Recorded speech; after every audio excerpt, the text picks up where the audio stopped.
Hola a todos y a todas. En este capítulo de hoy vamos a ver la matriz jacobiana y el jacobiano, entendiendo como jacobiano el determinante de la matriz jacobiana. Bueno, pues a lo largo del capítulo vamos a ver la demostración de dónde sale la matriz jacobiana, que aunque ya vimos en el capítulo pasado, en el de diferencial de una función escalar, una especie de aperitivo. Al final del capítulo ya os puse que cuando hacemos el diferencial de una transformación de coordenadas, pues aparece por ahí una matriz con derivadas parciales y tal, que es lo que va a ser el jacobiano. Pero en realidad la demostración o cómo apareció esta matriz en su día viene por un cálculo distinto, aunque luego también al hacer una transformación de coordenadas, pues también aparece ahí. Y luego, en la segunda parte, vamos a ver por qué es interesante o por qué tiene un significado el calcular el determinante de esa matriz. Porque no sé si lo sabréis, pero cuando hacemos integrales y queremos hacer un cambio de variable, un cambio de coordenadas, no basta con sustituir los diferenciales y hacer el cambio de variable en la función, sino que tenemos que multiplicar por el determinante de la matriz jacobiana, o sea, por el jacobiano. Entonces, el demostrar por qué necesitamos recurrir al jacobiano en este cálculo se puede hacer de dos formas, recurriendo a dos áreas de las matemáticas. Una por el álgebra lineal y otra por el cálculo. Entonces, en este capítulo de hoy voy a hacer la demostración por el área del álgebra lineal y en el capítulo siguiente, que llamaré el teorema o demostraremos el teorema del cambio de variable, haré exactamente lo mismo, pero desde el área del cálculo. Así que nada, vamos a ponernos a ello porque este capítulo va a ser un poquito denso. Y antes de nada vamos a hacer unas consideraciones previas y unos cuantos recordatorios. Para empezar, vamos a tratar, aunque a priori no las defina exactamente, pero luego vais a ver que va a ser necesario, vamos a trabajar con dos tipos de funciones. Una, vamos a llamarla la función f, que va a ser una función escalar que va a ir de un subconjunto de R2 a R. Y luego vamos a trabajar con otra función, donde esta función, que voy a llamar g, va a ser vectorial, y esta va a ir de R2 a R2 también. Porque como es vectorial, pues la imagen tiene que ser también un vector. Bueno, entonces vamos a definir que f depende o tiene en su dominio un vector, vamos a llamarle x, y será f de x1 y x2. Y paro en x2 porque el dominio es R2, ¿de acuerdo? Esto en una dimensión generalizada, pues pondríamos, si es el dominio Rn, pues pondríamos aquí hasta xn, ¿vale? Y luego g, vamos a definirlo como que depende de la variable y. Pero g, como es una función vectorial, pues tiene que tener una coordenada 1 que dependa de i1 y de i2, y luego una coordenada 2, vamos a llamarla g2, que dependa pues también de i1 y de i2. Vale. Entonces la pregunta que podemos hacernos es, ¿podemos componer la función f con la función g? Y la respuesta es que sí, porque si la función f en la entrada, o sea, en el dominio, tiene vectores de R2, pues como la función g tiene en su salida vectores de R2, pues lo que sale de la función g podemos meterlo en la función f. Así que si componemos f con g, pues esto es igual a hacer f de g, y esto será f de g sub 1, que depende de i1 e i2, g sub 2, que depende de I1 y de I2. ¿De acuerdo? Entonces, cuando incorporemos las variables I a la función f, pues no mantendrá la forma que inicialmente tenía la función f cuando dependía de las variables x. Por lo tanto, a todo esto le llamaremos una nueva, o sea, será una nueva función que llamaremos f mayúscula de I1 e I2. Muy bien, pues voy a colocarme esto de aquí por arriba para tener sitio para escribir. Y ahora vamos a ver un ejemplo de cambio de coordenadas, pues en concreto las coordenadas polares. Así que vamos a ponernos cómo es este cambio de coordenadas, en el que tenemos que x es igual a r por coseno de teta y que y es igual a r por el seno de teta. Vale. Voy a dejar aquí un espacio a la izquierda, ahora veréis por qué. Entonces aquí, ¿qué es lo que ocurre cuando hacemos el cambio de coordenadas? Pues que si nosotros lo que teníamos en un inicio era una función que dependía de x y de y, pues x e y ahora vienen definidas por este cambio de variable, de coordenadas. Entonces, lo que tendremos es f de x que depende de r y de teta e y que depende de r y de teta también.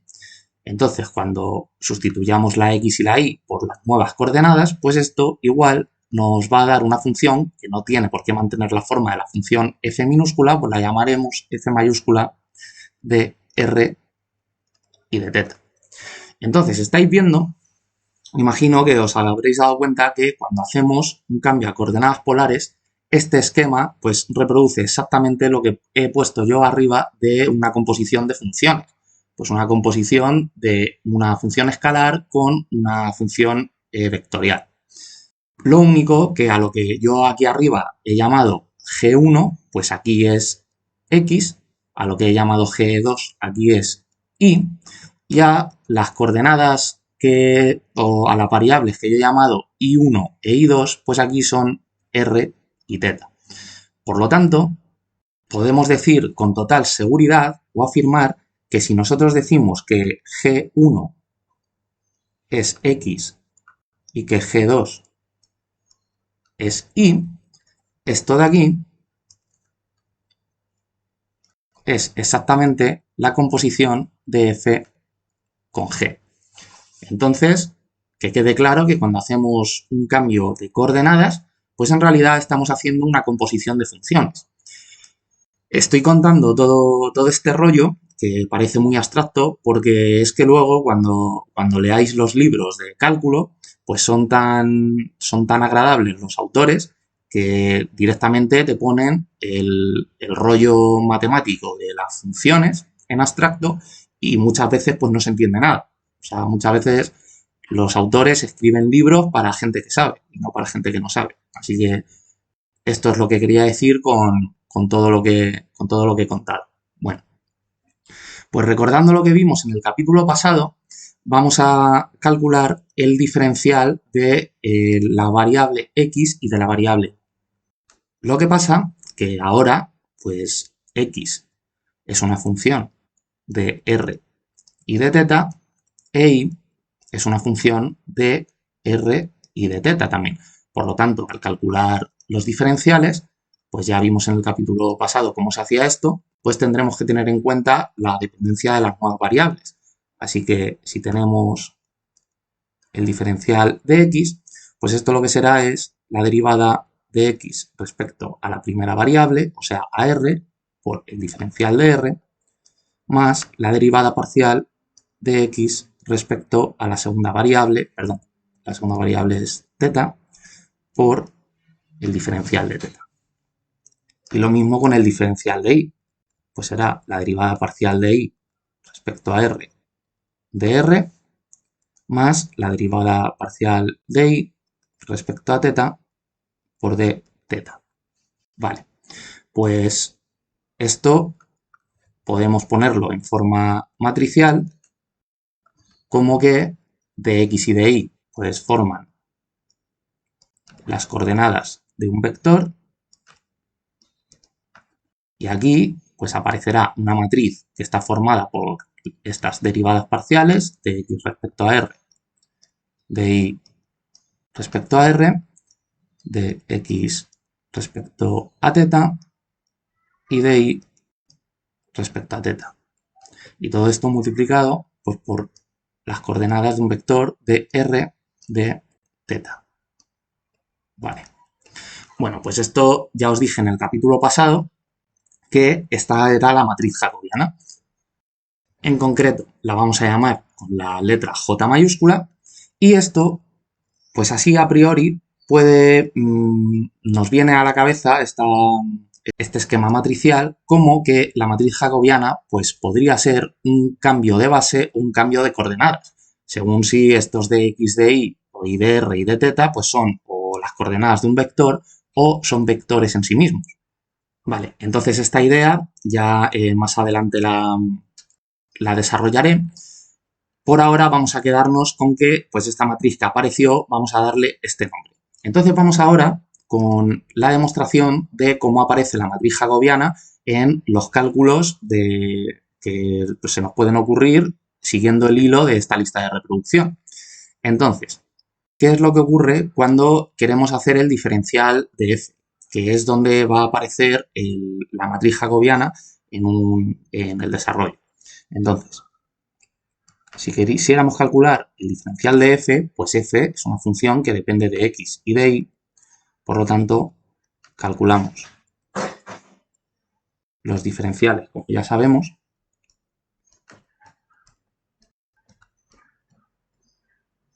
muy bien. Y ahora lo que vamos a hacer es que como hay por ahí entre medias un cambio de coordenadas, pues como en la diferenciación aparece de x y de y, pues nosotros ya previamente hemos diferenciado x e y tienen esta forma. Por lo tanto, vamos a sustituir de x y de y por estas dos expresiones. Así que aquí nos va a quedar diferencial de f respecto de x por este carro de aquí. Así que vamos a hacer un copia-pega. Y luego vamos a tener diferencial de f respecto de y. Y el diferencial de y pues tiene esta expresión de aquí. Así que hacemos otro copia-pega. Muy bien. Pues lo que vamos a hacer a continuación es, como ahora lo que aparecen son diferenciales de r y de teta, vamos a agrupar todos los términos que tengan diferencial de r en un paréntesis y le sumaremos los que tengan el diferencial de teta en otro paréntesis. Así que esto nos va a quedar diferencial de f respecto de x, diferencial de x respecto de r, más diferencial de f respecto de y, diferencial de y respecto de r, y todo esto por dr. Y le sumaremos otro paréntesis que será diferencial de f, derivada parcial de f respecto de x por parcial de x respecto de teta más derivada parcial de f respecto de y parcial de y respecto de teta y todo esto por d teta. Muy bien. Pues ahora podemos organizar esto como una multiplicación de matrices en la que vamos a tener una matriz fila que va a constar de estas componentes, pues en la primera esto de aquí y en la segunda esto de acá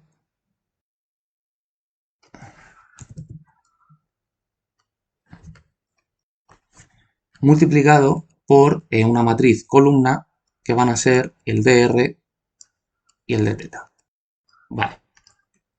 Pues ahora, esta matriz fila vamos a poder separarla a su vez en este producto de matrices. En el producto de la matriz que es parcial de f respecto a x, parcial de f respecto a y, multiplicado por la matriz jacobiana, que voy a hacer un copia-pega, y luego el vector columna dr de teta, ¿de acuerdo? Si hacéis este producto, pues veis que esto es una matriz 1 por 2, como esta es una 2 por 2, pues va a volver a dar una matriz 1 por 2, que en concreto está de aquí. O sea, podéis ver que aquí aparecen el parcial de f respecto a x, parcial de f respecto a y, y aquí también. O sea que esto sería este por este, que reproduce esto, luego este por este otro, que es con el más y reproduce esto de aquí, y ya tendríamos la primera componente de esta matriz fila, y luego volver a repetir lo mismo con la segunda fila de la matriz jacobiana. Por lo tanto, aquí lo que nos ha quedado pues es la matriz diferencial que hemos visto en capítulos pasados, o pues también podemos ver que es el gradiente de la función f, que dependerá de x y de y, pero este gradiente está traspuesto, multiplicado por la matriz jacobiana, que depende de r y de teta, porque aquí no lo he puesto, pero al calcular explícitamente esta matriz, pues si os dais cuenta, derivada de x respecto de r, nos vendríamos al cambio de coordenadas, pues derivada de x respecto de r es coseno de teta. Y así con el resto de las derivadas, pues vais a ir viendo que esta matriz pues, nos va a quedar en cada una de las componentes, pues funciones de r y de teta, ¿vale? Y luego, pues multiplicado por este vector de aquí, por el vector de r. El vector de r, o sea, un vector de r, donde yo a este vector de aquí digo que es de r en la primera componente y de teta en la segunda, ¿de acuerdo? Igual que cuando antiguamente decía un vector x, por ejemplo, y decía que era x e y, pues esto igual. Bueno, entonces vamos a borrar este cálculo intermedio y nos dejamos el resultado. Vale, entonces vamos a hacer ahora un pequeño cambio de notación para precisamente lo que os comentaba al principio del vídeo, pues para que cuando leáis un libro pues podáis entender todo esto. Entonces, yo aquí he puesto diferencial de f, pero en realidad esta f es la f que ya depende de r y de teta. O sea, en realidad sería esta f mayúscula de aquí.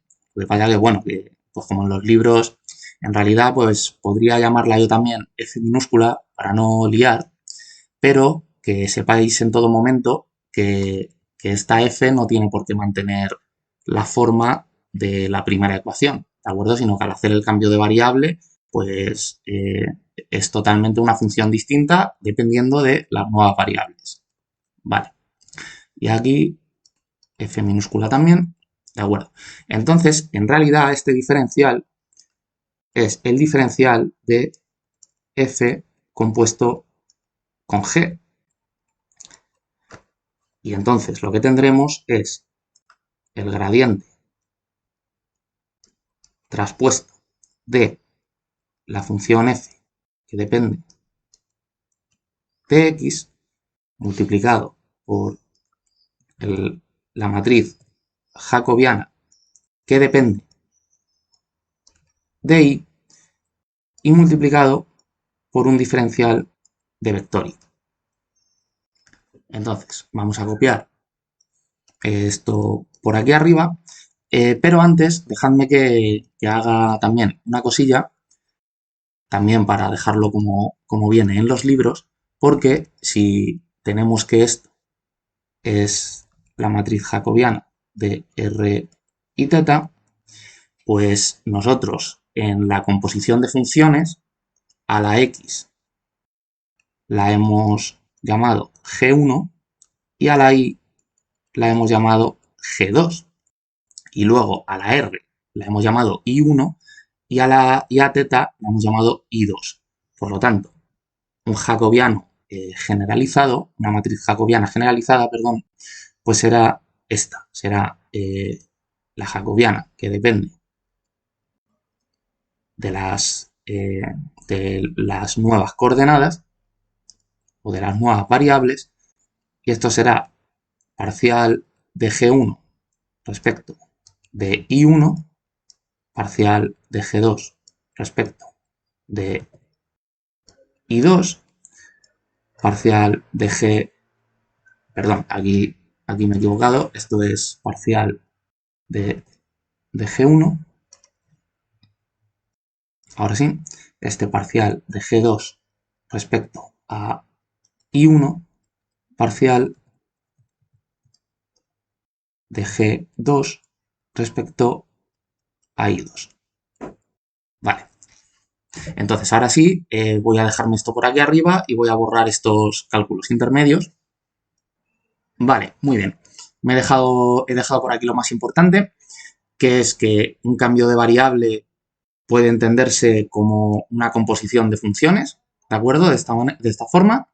Y que al calcular el diferencial de esa composición, pues aparece por ahí la matriz jacobiana, que no es ni más ni menos que una matriz que codifica el cambio de variable.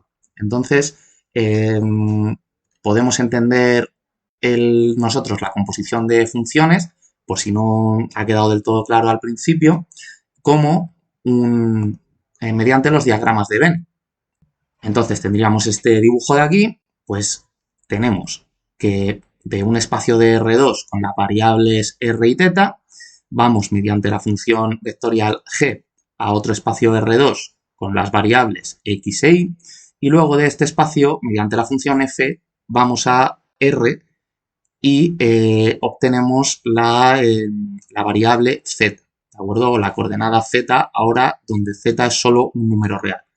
Entonces, si hacemos la composición de F con G, pues lo que estamos haciendo es no pasar por el espacio R2 intermedio de las coordenadas X, Y e irnos directamente del espacio de las variables R y θ a R directamente, ¿vale? Y bueno, voy a poner también que a veces la matriz jacobiana en los libros también se pone de esta forma. O sea, como que esta matriz, que depende de las coordenadas y o de las variables y, se pone muchas veces como la derivada parcial de G1, G2, así hasta n, dividido entre parcial de I1, I2 y así hasta IN, ¿vale? En este caso, como tenemos una matriz de 2×2, pues nos quedaríamos solo en el numerador G1 y G2 y en el denominador I1 e I2, donde esto es simplemente notación, lo que significa es que hagamos la parcial respecto de las I's a G1, luego otra vez la parcial respecto de todas las I's a G2 y así hasta que acabáramos con todas las funciones que corresponden a la salida de la función g, ¿de acuerdo? O sea, estas G1, G2 hasta Gn. Bueno, pues vamos con la segunda parte del vídeo, donde vamos a demostrar por qué necesitamos el determinante de la matriz jacobiana, o sea, el llamado jacobiano, para relacionar volúmenes cuando hacemos un cambio de variable o un cambio de coordenadas, sobre todo en el tema de las integrales. Así que lo que primero vamos a hacer es un breve repaso de aplicaciones lineales. Vale, pues vamos a definir una aplicación lineal B, tal que va a ir de R2 a R2. Y esto va a ser que la matriz B multiplicada por un vector de R2, pues vamos a llamarle, por ejemplo, un vector V, pues esto nos va a devolver un vector que vamos a llamar V'. Vale, entonces la matriz B, bueno, la aplicación lineal B, generalmente siempre pueden representarse o casi siempre en forma de matrices, pues esta será A, B, C y D, una matriz cuadrada, y vamos a dejar por aquí definidos también los vectores unitarios de la base cartesiana o de la base canónica, que van a ser el E1 con el gorrito de que es unitario, y este vector es el 1, 0, donde el 1, 0 hacen referencia a las coordenadas, pues porque el vector 1 es una vez el mismo, el E1 unitario, más 0 veces el E2. ¿De acuerdo? Entonces se pone, esta es otra forma de ponerlo, pero vamos a quedarnos con esta. Y luego, como estamos en R2, pues tendremos un vector más para la base, para que genere el espacio. Entonces este será el E2, que lo llamaremos, o tendrá coordenadas 0, 1. Vale, pues, ¿cómo se entiende la aplicación lineal cuando actúa sobre un vector? Bueno, pues vamos a imaginar que tenemos aquí el espacio R2 con aquí X1 y aquí X2. Vamos a llamarlo así, de esta manera, las coordenadas en vez de XY momentáneamente.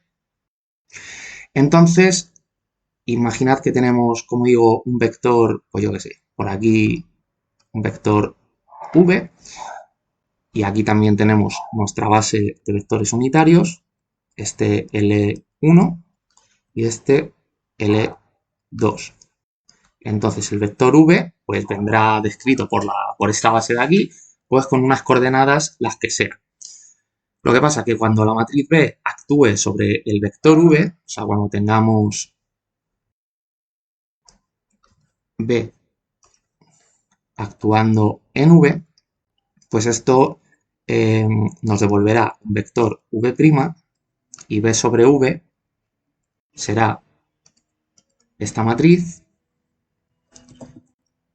por las coordenadas del vector V. Pues serán V1 y V2. ¿Vale? Entonces esto, pues multiplicando la matriz por esto, nos volverá a dar otra matriz de una matriz columna con las coordenadas del vector V'. Con las coordenadas del vector V', pero estas coordenadas de aquí están representadas en la base que tenemos, ¿de acuerdo? O sea, esto no es un cambio de base ni un cambio de coordenadas. Es una aplicación actuando sobre un vector. Bueno, voy a ponerlo explícitamente. Esto será A por V1 más B por V2 y aquí C y D. Esto por V1, V2, aquí V1, V2. Y esto pues será, voy a irme por aquí, vamos a cambiarle el color a esto para que quede más claro. Vamos a decir que este es el vector V', y esto pues nos dará V1', V2'. O sea, las coordenadas de este nuevo vector, que como digo, está representado en la misma base y que pues tras actuar la matriz B sobre él, pues a lo mejor lo dilata y lo contrae y lo rota un cierto ángulo. Este será el V'. Bueno, pues lo que podemos preguntarnos es, ya que la matriz actúa sobre vectores, pues cómo, cuando la aplicación lineal, cómo modifica, mejor dicho, la aplicación lineal a los vectores de la base, cuando actúa sobre E1 unitario y E2 unitario.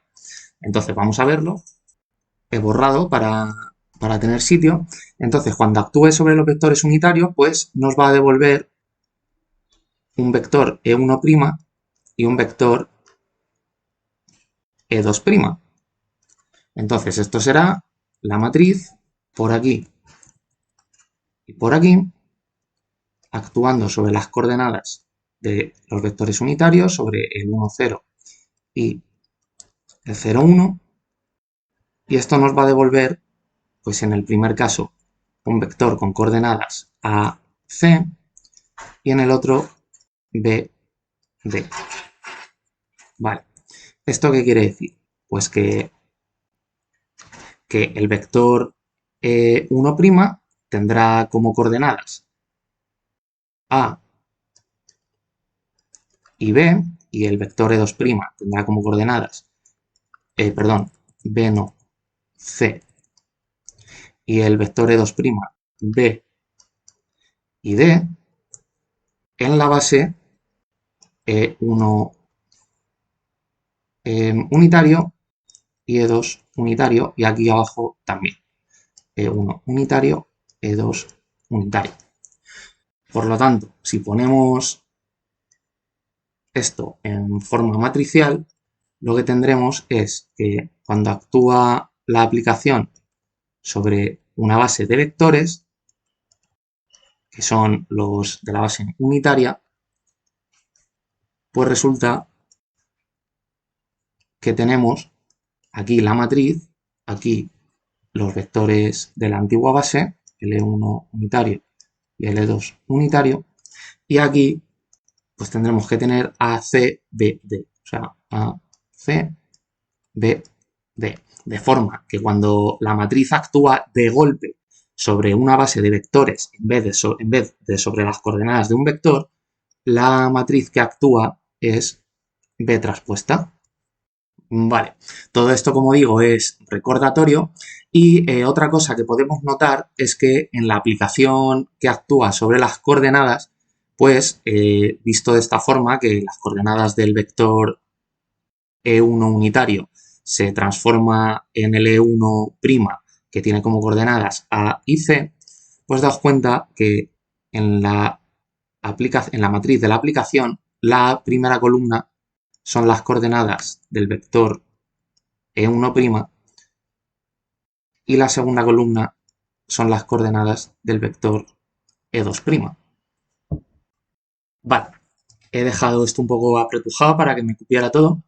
Entonces, ahora la siguiente pregunta que nos vamos a hacer es: ¿cómo calculamos el área o el volumen de unos vectores dados en un espacio el que sea? O, más concretamente, el volumen formado por una base de vectores. Vamos a ir primero con que son unitarios, luego ya vamos a ver el caso un poco más general. Bueno, pues lo que nosotros sabemos es que, bueno, vamos a dibujar primero una base. Entonces, aquí pues nos preguntamos cuánto vale este cuadradito, que la intuición nos dice que pues si la base es ortonormal, o sea, vectores de módulo 1 y que forman 90 grados entre sí, pues si forman un cuadrado, pues será la base por la altura o el lado al cuadrado. Si el módulo de estos vectores es 1, pues la intuición, como digo, nos dice que este área va a valer 1. Pero ¿cómo lo extrapolamos de forma general para cualquier número de vectores? Bueno, pues nosotros lo que sabemos es que tenemos el producto vectorial, que si a los vectores de la base, por ejemplo, al E1, lo multiplicamos vectorialmente por el E2, esto nos da un tercer vector perpendicular a ambos, o sea, el E3, y que si queremos saber cuánto vale el módulo del vector E3, pues tenemos que hacer el módulo de este producto vectorial, y esto hay una fórmula que tengo demostrada donde sale en un vídeo de la lista de matemáticas, en el del producto vectorial, donde nos dice que el módulo de esto pues es el módulo del primero por el módulo del segundo por el seno del ángulo que forman. Pues vamos a llamarle, por ejemplo, phi. Entonces, si para el caso de estos vectores el módulo de 1 es 1, el módulo de 2 es 1 también y el ángulo que forman es 90 grados, pues seno de 90 es 1, así que en este caso pues nos da 1. Pero como digo, a nosotros nos va a interesar extrapolar esto a cualquier conjunto de vectores. Entonces, como estamos en espacios de R2, pues vamos a poner un par de vectores de forma general. Vamos a poner, por ejemplo, este de aquí y este. Entonces vamos a llamar al de abajo el vector U y a este de aquí el vector V. Entonces vamos a querer calcular el área que forman estos dos. Bueno, pues una pues una primera, así a un primer vistazo, pues lo que podríamos decir es, bueno, cómo se calcula el área de este paralelogramo, pues quitamos este triangulito de aquí y lo ponemos aquí, por ejemplo, y entonces calculamos el área de este cuadrado, donde como este trozo de aquí es el que hemos puesto aquí, pues esto es el módulo del vector u, que sería la base, y este lado de aquí, que es este, pues sería la altura h, por ejemplo. Entonces no tendríamos más que multiplicar la base por la altura y obtendríamos el área. Así que vamos a apuntarnos este resultado. Hemos visto que el módulo de u, esto se define como la base, y que h, que de momento no sabemos qué es, se define como la altura. O sea, bueno, vamos a poner esto al revés. Vamos a poner que la base es el módulo de u y que la altura es h. Vale. Entonces vamos a preguntarnos qué pasaría si hacemos el módulo del producto vectorial de u por v. Bueno, pues esto ya hemos visto que da el módulo de u por el módulo de v por el seno del ángulo que forman, donde el ángulo que forman es este. Por lo tanto, módulo de v por el seno del ángulo que forman, esto es este lado de aquí, es el cateto opuesto al ángulo phi, porque el módulo de v es la hipotenusa de este triángulo rectángulo. Por lo tanto, aquí ya tenemos h. Y módulo de u, hemos visto que esto de aquí es la base. Por lo tanto, el módulo del producto vectorial de estos dos vectores nos reproduce el área que forman.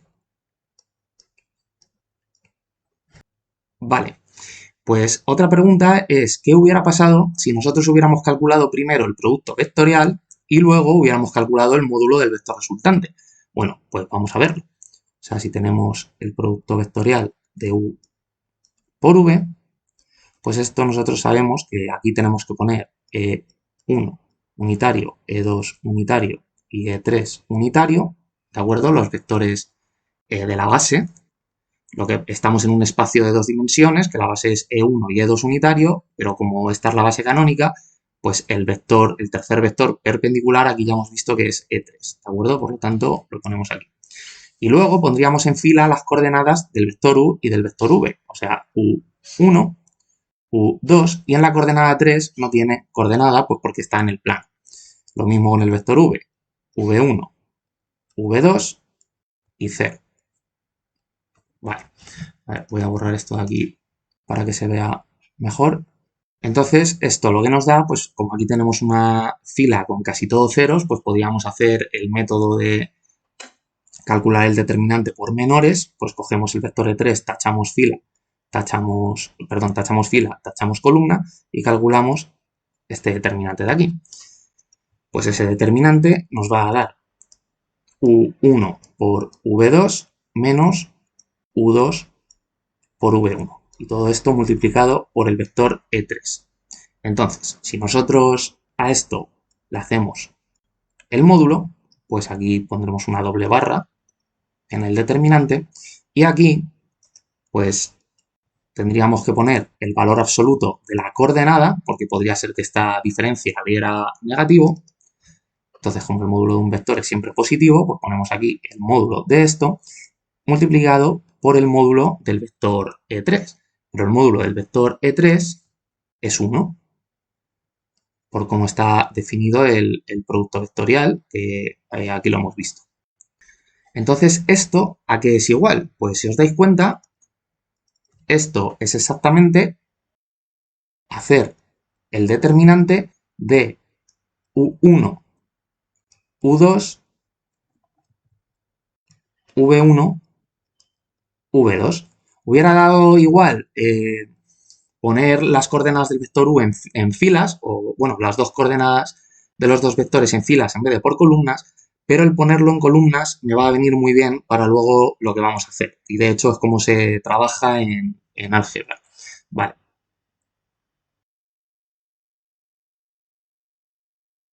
Y esto de aquí, pues es el área exactamente igual que aquí arriba.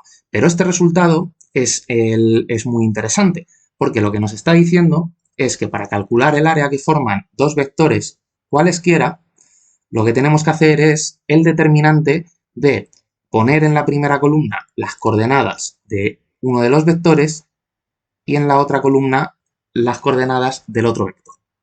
Vale, voy a borrar esto porque este es el resultado al que quería llegar. Entonces, ahora, de forma más precisa matemáticamente, pues es cuando podemos decir que si el área se calcula de esa forma, pues lo que tenemos que hacer para calcular este área de aquí es el determinante de el vector E1, las coordenadas, o sea, 1, 0 en la primera columna, y las coordenadas del vector E2, que son 0, 1, en la segunda columna. Pues esto nos da 1. Así que no íbamos mal encaminados, pero hemos descubierto una forma de calcular áreas o volúmenes de vectores, bueno, en este caso áreas, pero si fueran volúmenes, pues es el determinante de, o sea, todo esto pues extrapolado con una dimensión más y ya está. Vale, pues lo siguiente que vamos a preguntarnos es cómo se transforma el área que forman esta base de vectores cuando actúa la aplicación B sobre la base, sobre esta base, sobre la base E1 unitario, E2 unitario. Porque esta aplicación, al actuar sobre esa base, pues será equivalente pues, a una matriz cambio de base, ¿de acuerdo? Lo único que no, por norma, no mantendrá el área unitaria, sino que se verá transformada. Entonces vamos a ver cómo sería eso. Vale, aquí tenemos un dibujo donde he dejado difuminado por detrás este de aquí, la antigua base con los antiguos ejes de coordenadas. Al actuar la matriz, bueno, no la matriz B, o sea, en concreto B traspuesta, es la que actúa sobre la base de vectores, pues los manda, pues por ejemplo, en estas direcciones, y esas direcciones pues formarán unos nuevos ejes, pues el x1' y el x2'. Vale, hasta ahí todo bien. Entonces nos preguntamos qué valdrá el área formada por los nuevos vectores de la base. Bueno, pues eso, ya hemos encontrado la fórmula, pues lo que tenemos que hacer es poner las coordenadas del vector E1', que aquí las tenemos, es AC, y en una columna, y en la otra columna las del vector E2', o sea, BD. Vale. Bueno, pues, ¿qué es este determinante? Pues resulta que este determinante es el de la matriz de la aplicación. O sea, la matriz de la aplicación tiene componentes A, B, C, D, y esto es el determinante de esos mismos componentes de esa matriz. Por lo tanto, el área formada es el determinante de B. O sea, voy a ponerlo en color amarillo. Esto es determinante de B. Por lo tanto, calcular el determinante de la aplicación lineal lo que nos está diciendo es cómo se transforma una base unitaria, porque en concreto la matriz B está expresada en la base canónica unitaria, porque ya sabéis que las aplicaciones lineales, los números que tienen varían según en qué base están expresadas. Pues yo esta aplicación la he definido en la base canónica, pues cuando actúa sobre esa base, esta matriz, pues resulta que nos da otros vectores cuyo área es el determinante de esta aplicación. O sea que el determinante nos da un número que nos dice cómo se transforma un volumen unitario mediante lo que sería la aplicación vista como un cambio de base sobre los vectores que formaban la antigua. Vale, he borrado y ahora ya lo que tenemos aquí es el volumen formado por una base de vectores transformados, donde son transformados por la aplicación B, pues el volumen, en este caso el área, pues se calcula haciendo el determinante de la aplicación que transforma esa base de vectores. Vale. Pues ahora lo que vamos a definir son dos bases. vamos a ir con la base 1, vamos a llamarla B1, y va a estar definida por estos dos vectores, por uno que vamos a llamar dx y otro que vamos a llamar di.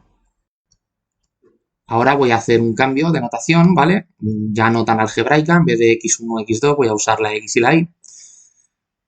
Entonces, estos vectores, el dx, lo que va a ser es la coordenada de x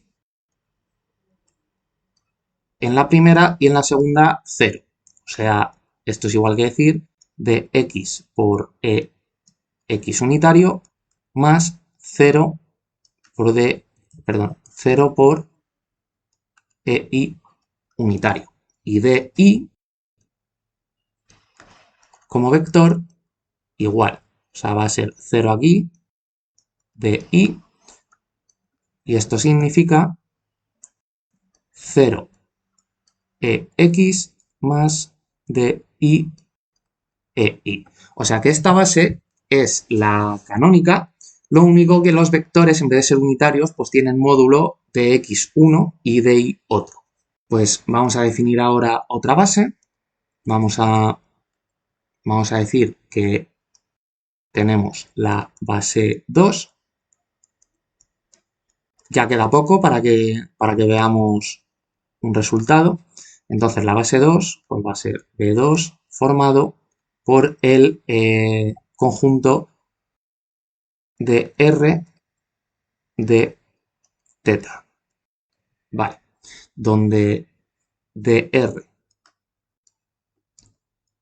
va a ser dr 0 y de teta va a ser 0 de teta. Lo que pasa que esta nueva base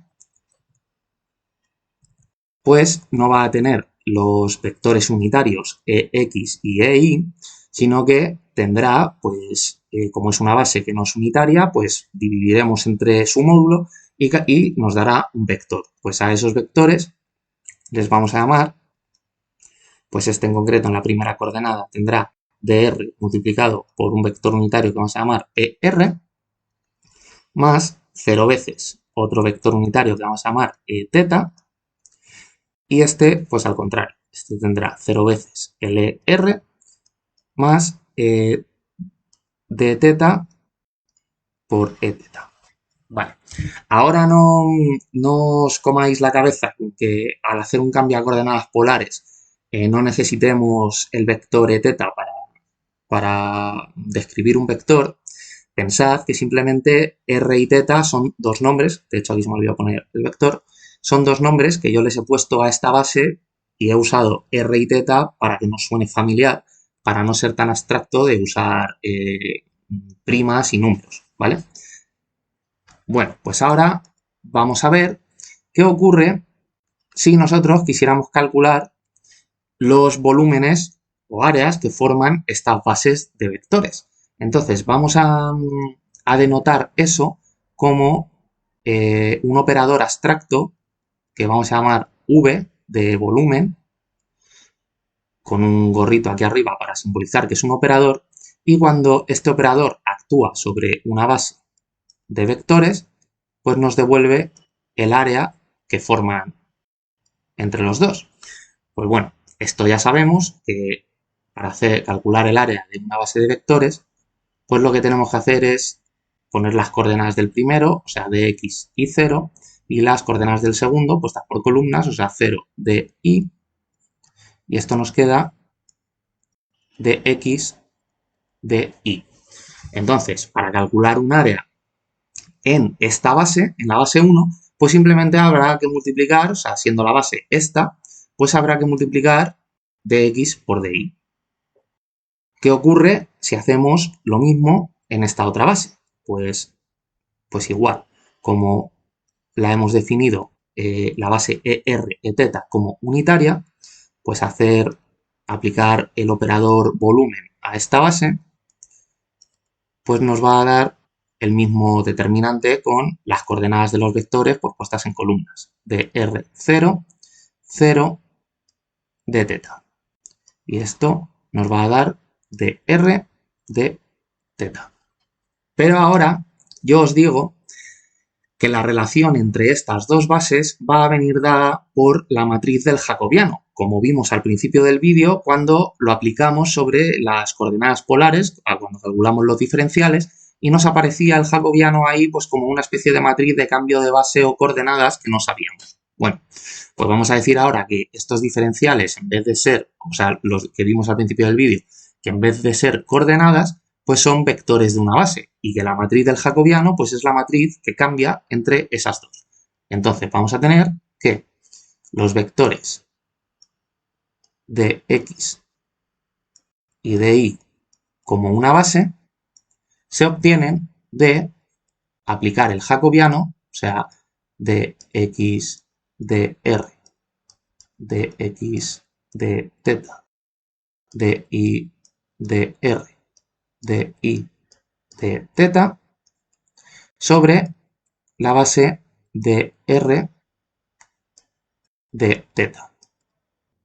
Vale, pues yo creo que como me estoy quedando sin sitio, voy a borrar esto de aquí porque yo creo que ya ha quedado claro cómo son estas bases.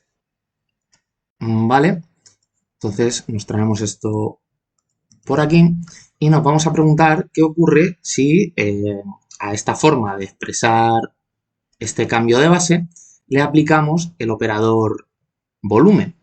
Pues entonces esto vendrá aquí por la izquierda y aquí a estas dos matrices pues también por la izquierda.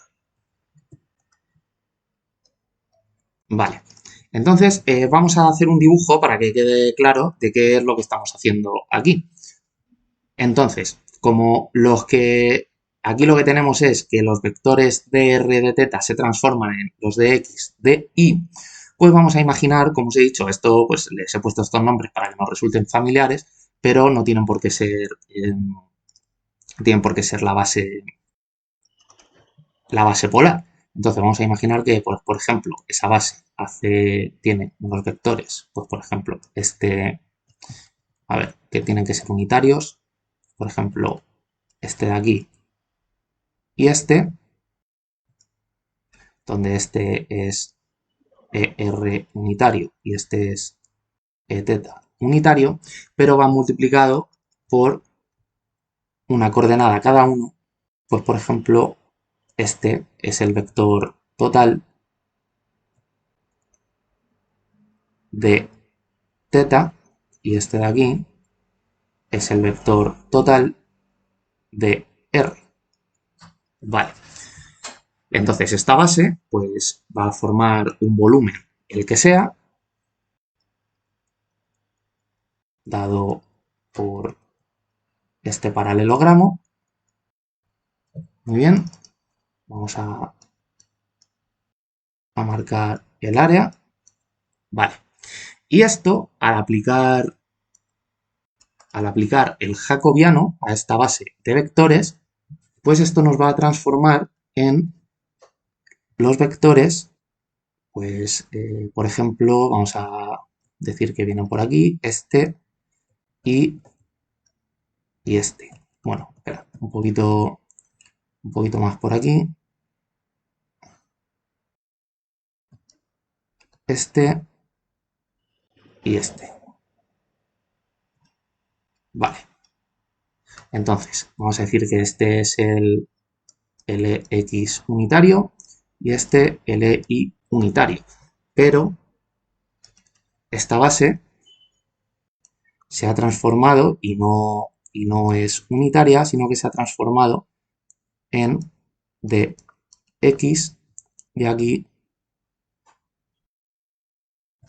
en este, en dy. Vale. Entonces esta base pues formará otro área. Bueno, pues lo que tenemos que hacer aquí al aplicar el operador volumen, pues es hacer el determinante de el primer vector puesto las coordenadas en columna, o sea, de x, 0, de y. Aquí la matriz del cambio de base, su determinante, como hemos hecho antes, porque la matriz del cambio de base no deja de ser una aplicación. Y aquí el determinante de estos vectores de la base, o sea, de R0, 0 de teta, que eran las coordenadas. Entonces ahora, pues esto nos queda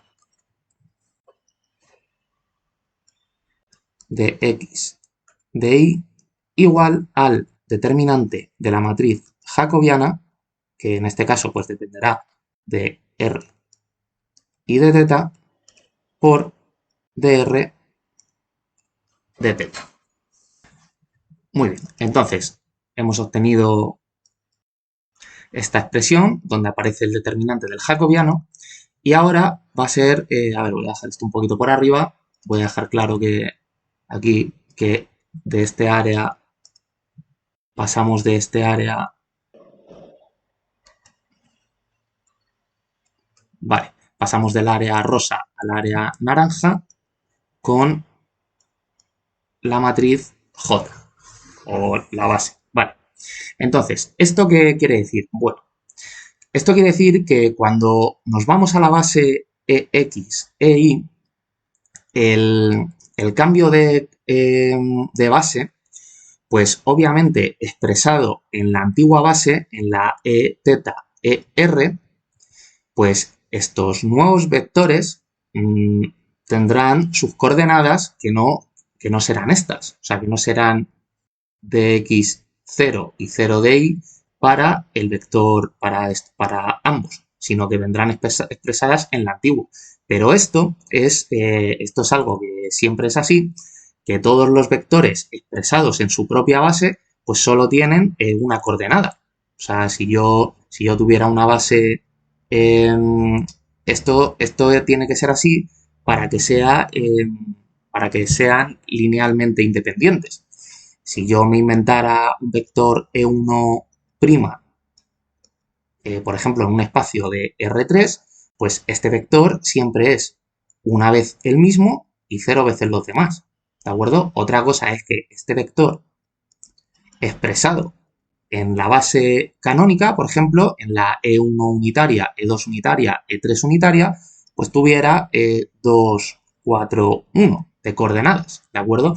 Pero en su propia base siempre es así, igual que antes hemos descrito el E1 en su propia base de esta manera y el E2 en su propia base de esta otra.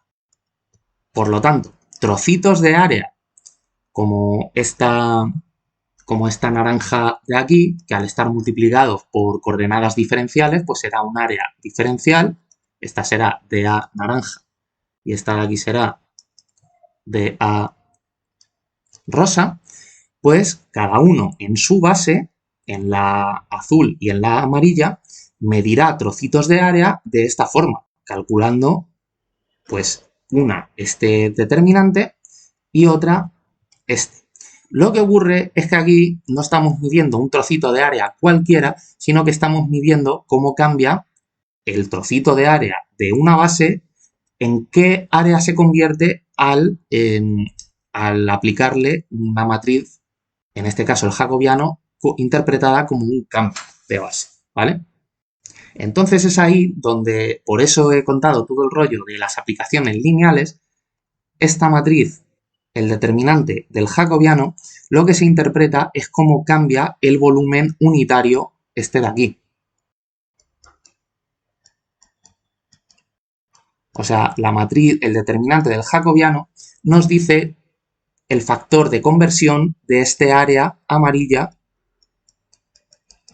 en que se transforma. Entonces esto es como una regla de 3. O sea, si un área igual a 1 se transforma en un área prima igual a, pues yo qué sé, por ejemplo, en 5, pues un área que en vez de 1 tuviera un valor de 3, pues se transformará en un área prima que vendrá dado por 3 por 5. ¿De acuerdo? O sea, tantas veces como se transforma la base unitaria. Entonces, ese tantas veces de cómo se transforma la base unitaria, pues es este determinante de aquí, porque en la base ER, Eθ, el factor de dilatación de estos vectores de dicha base, pues son estas coordenadas diferenciales. Esto podemos verlo si cuando nosotros hemos aplicado la matriz B sobre los vectores E1 unitario y E2 unitario, pues en vez de ser unitarios hubieran estado dilatados un factor, o sea, hubieran mantenido la misma dirección, pero en vez de valer módulo 1, pues hubieran valido, yo qué sé, pues vamos a definir el E1 como, pues yo qué sé, A mayúscula veces el E1 unitario, por lo tanto, esto es A0 y el E2 como, claro, es que estoy usando letras mayúsculas y voy a aparecer ahora esta B, bueno, mejor, en vez de voy a usar letras griegas y así me quito de líos. Vale, alfa veces el vector y beta veces el vector 2. Por lo tanto, este va a ser 0 beta. Vale, pues ¿qué hubiera ocurrido cuando aplicamos B, en vez de a los unitarios, a estos, que son los mismos, pero dilatados, alfa veces el E1 unitario y beta veces el E2 unitario? Pues esto hubiera sido B, vamos a hacerlo en 2 veces, B por el vector E1 y B por el vector E2, esto hubiera sido A, B, C, D, aquí A, B, C, D, por alfa 0, perdón, aquí no es igual, por alfa 0 y aquí por 0 beta. Vale, entonces esto nos hubiera dado A alfa, o bueno, alfa A, B por 0 y alfa C. Y aquí nos hubiera dado beta B, beta D. O sea, nos hubiera dado, aquí sacamos alfa como factor común, A, C, y aquí beta, B, D. Muy bien. Entonces, estos son los vectores, vamos a llamarlos E1', es el mismo cálculo que antes, lo que pasa que he dilatado la base unitaria un factor, para que entendamos lo del dx, dy, dr y dθ. Vale, entonces, si yo quisiera calcular el área formada por el vector E1' y el E2', pues tendría que poner el determinante, este de aquí, a ver, voy a hacerlo en otro color, tendría que hacer un determinante de, en una columna, este vector, bueno, este en concreto, y en otra, este, ¿vale? Entonces, ese área, o el operador volumen, vamos a ponerlo así, aplicado a E1', E2', pues esto hubiera sido el determinante de alfa A, alfa C, aquí beta B, beta D. Por las propiedades de los determinantes, como alfa está multiplicando a una columna entera, pues puede salir, y como beta está multiplicando a otra columna entera, puede salir también. Y nos quedaría alfa beta por el determinante de A, B, C, D, que ese sigue siendo el determinante de la matriz de la aplicación B. Pues aquí es lo mismo, ¿vale? O sea, esto que acabo de hacer es esta parte. Como los vectores que son unitarios están dilatados, un factor de R y otro un factor de θ, pues al calcular cómo varía o cuál es el área resultante de enchufarles la aplicación B, pues nos da esto. Entonces, Este área de aquí sería el equivalente de cómo se han transformado en la nueva base, o sea, cómo un área se transforma en la otra. O sea, en la base E1' y E2', pues el vector E1', ¿qué es lo que será? Pues será el módulo del vector E1' por un vector unitario E1'.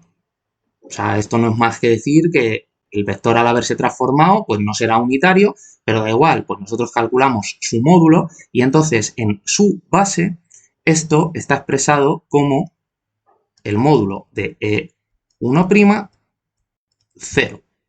El vector E2', lo mismo, este es módulo de E2' por la dirección de ese vector, que ahora formará una base. Puesto en coordenadas será el 0 módulo de E2'. Entonces, estas coordenadas, aquí en este lado del igual, cuando el operador volumen actúe sobre esta base, pues lo que tendremos es determinante de módulo de E1', 0, 0 módulo de E2'. Ahora ya borro esto, bueno, o esto es igual por este lado a módulo de 1', módulo de E2', y esto igual a esto es lo mismo que esto igual a esto, lo que pasa que en notación algebraica, ¿de acuerdo? Muy bien, pues ya hemos acabado. Lo único que nos quedaría es enunciar el teorema del cambio de variable. Pues que es que cuando tenemos una, por ejemplo, una integral doble, ya que lo hemos hecho con espacios de R2, sobre un conjunto de este espacio, dada por una función de xy por dx por dy, pues cuando hacemos un cambio de variable o de coordenadas, pues la integral tiene que transformarse ahora. Habéis visto que el área sobre el que se integra se ve modificada, será una región B perteneciente también a R2, de una función que ahora depende de R y de teta, donde esta función sería la que yo he puesto al principio del vídeo como F mayúscula, porque cambiaría la forma de esta, pero bueno, vamos a dejarla como F minúscula, de R y de teta, por el determinante del jacobiano, que dependerá de R y de teta, por dr y de teta. Entonces este sería el ejemplo concreto para estas coordenadas y tal. Esto, puesto de forma como lo he hecho yo al principio y tal, sería así. Habría que hacer la integral igual de una región A contenida en R2 de f de x1. Voy a ponerlo solo con... O sea, voy a limitarme a R2 porque es que si tengo que poner aquí puntos suspensivos hasta espacios de Rn, yo creo que no me va a caber el teorema. Entonces, esta función por de x1 de x2 se transforma, al hacer un cambio de variable, en una integral donde el volumen o el área que se integre es B contenido en R2 también, de f de G1 que depende de I1 y 2, G2 que depende de I1 y 2 también, vale, multiplicado por el determinante del jacobiano, que vamos a ponerlo de esta forma de aquí, como, más que nada porque así suele venir en muchas bibliografías, como parcial G1, G2 y con la barra del determinante parcial y 1 y 2, ¿vale? Multiplicado por DI1, DI2.